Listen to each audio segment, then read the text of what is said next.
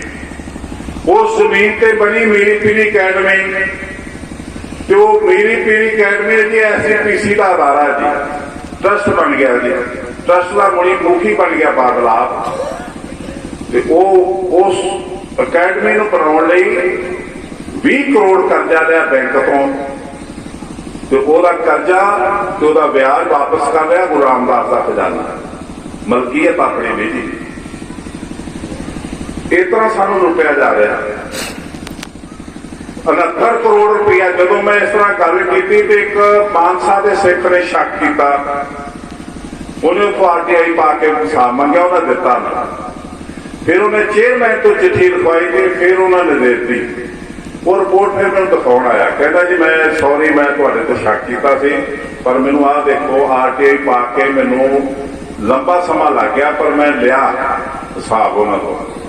ਉਹਨਾਂ ਨੇ ਲਿਖਿਆ ਕਿ ਮੀਰੀ ਪੀਰੀ ਅਕੈਡਮੀ ਸ਼ਾਹਬਾਦ ਮਾਰਕੰਡਾ 'ਚ 68 ਕਰੋੜ ਕੁਛ ਲੱਖ ਰੁਪਇਆ ਪਿਛਲੇ ਸਾਲ ਤੱਕ ਲੱਗ ਚੁੱਕਾ ਕਮੇਟੀ ਦਾ।